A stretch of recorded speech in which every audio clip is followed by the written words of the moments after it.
Good morning, peeps. Good afternoon, peeps. And good evening, peeps, wherever you are. Hope you're having a fabulous day. Right, the subject of today's video is, and you know, a lot of these videos, they come from just reading your comments, reading things on X, on my, nothing to do with trolls, on my X account. It's just so interesting to see all the different perspectives of where you're all coming from, and when you read an article, what your thoughts are about it. I see a lot of people feel that certain publications support one team or other publications support another team, and that is generally speaking true. There are some that are just dedicated, but there are others that are just floaters. It depends on who's paying them. So it's always worth, even if you see something in page 6, I kind of feel that's a hotline to Meghan's team, but not always. Marcia is another one.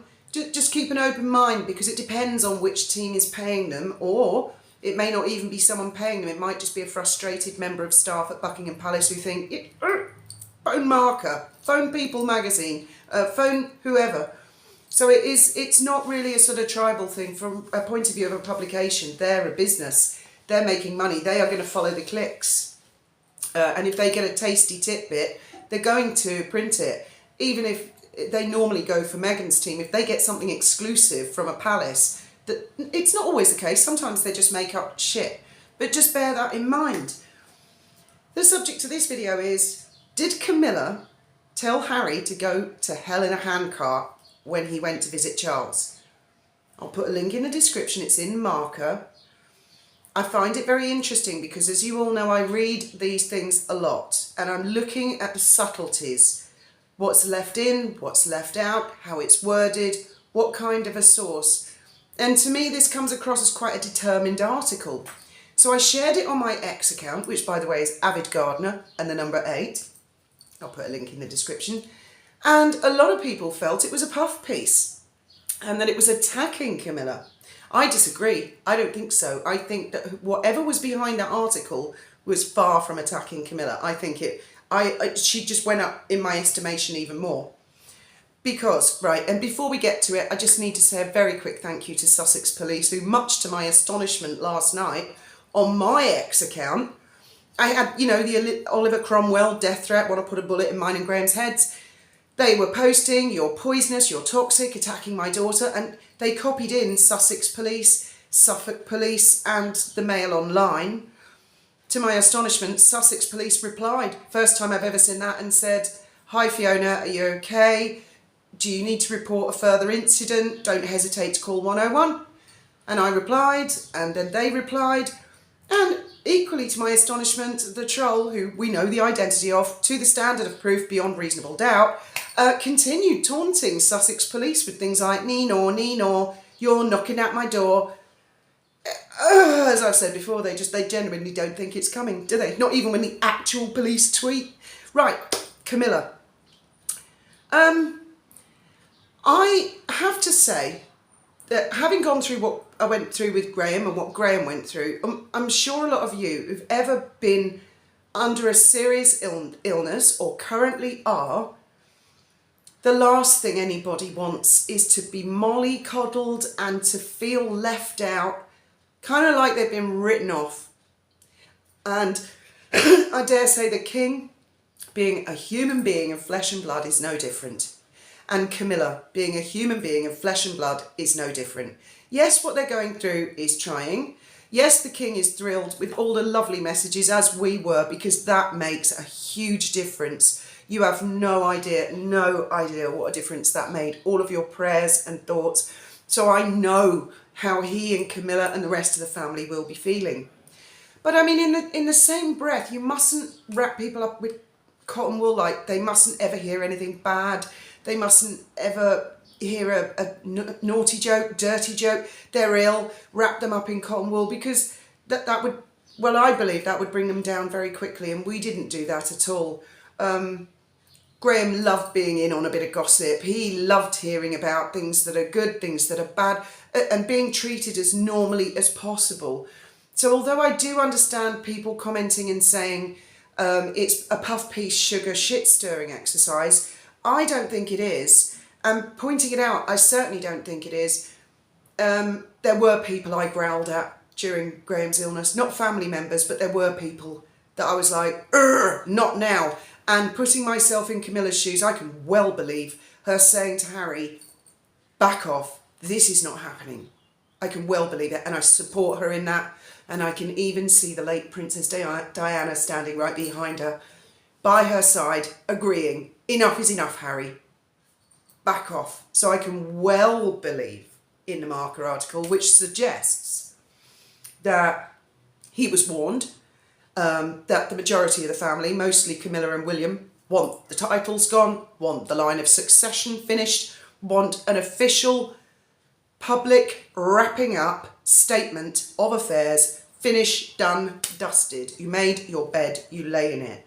And I can well believe that enough is enough. So I don't know what you guys think. Maybe you think it's, all bullshit, or it's a puff piece to try and paint Camilla as the villain.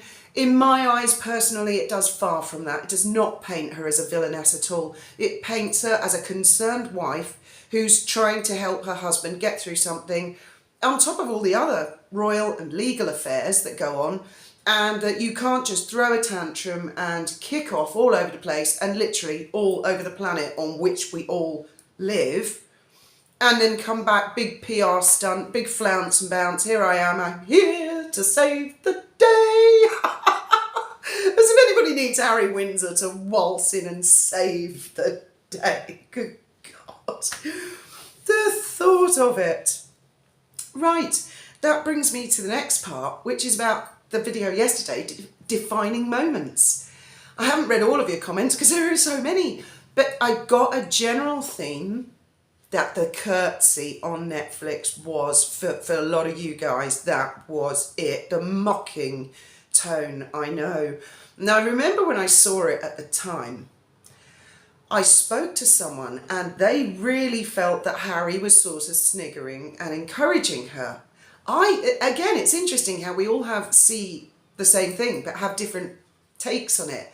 I didn't see that at all. What I saw was Harry half smiling to try and, yeah, okay, Meghan, I'm going along with this.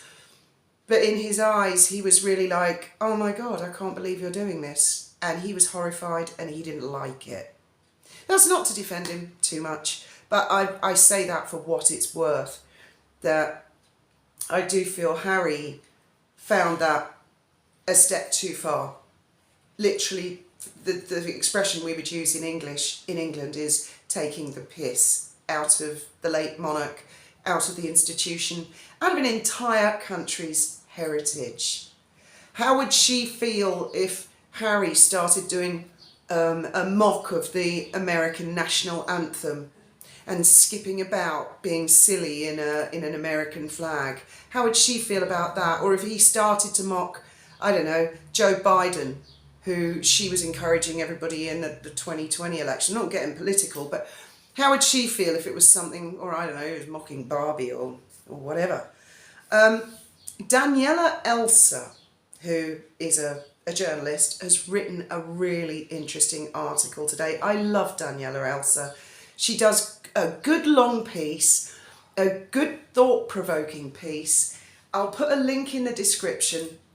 And I love the way she uses the phrase, what the dickens is going on? She's really bringing it back into fashion for me, because that's quite an old-fashioned expression. But she's quite right. That from a working point of view, the divorce is clear, obvious, open, and everybody can see it, that Harry and Meghan's working relationship are going in two different directions. So she's questioning what's going on behind the scenes. 9 to 5, it's a working relationship where they're doing different things.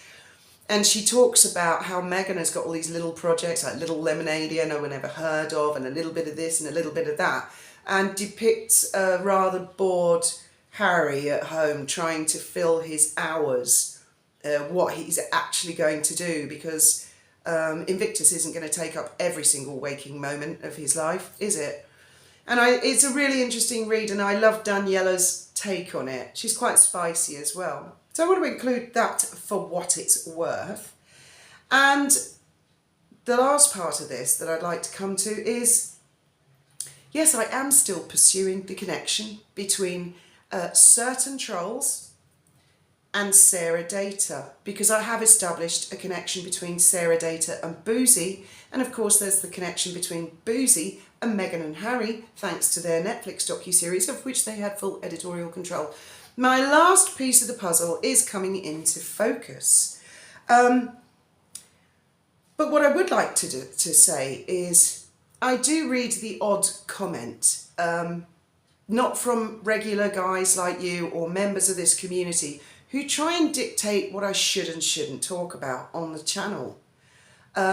You should never let anybody dictate to you what you can and can't do. And if you are the kind of person who goes out there on the internet telling people what they can and can't say, you need to stop, because you are not the boss of anybody.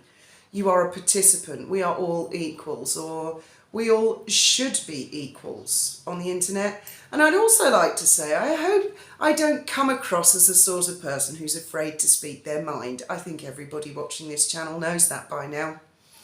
And it brought back to light, having watched the programme, the Matthew Hardy story, where the victims had said that Matthew had created fake personas on social media and that their boyfriends and family members had believed it to be them, and that had caused the breakdown of relationships. I can honestly say that would not happen in my family. If anybody created a fake persona pretending to be me, Graham wouldn't believe it. He would look into it if it was saying shocking things. I find it quite shocking that anybody so easily believes something that they see. And this ties in with me and other YouTubers, because I see these regular sugary allegations that us YouTubers create fake personas to attack people. Well, I can't speak for anyone else, but believe me, if I'm going to call anybody anything, I'll say it as me on this channel or on my X account in my name. So if anybody out there has said Fiona or Avid Gardener has said blah, blah, blah, come here and ask me in the comments. Go to X and ask me in the comments. Show me the screenshot of what is allegedly me, and I will do a video explaining how that is not me.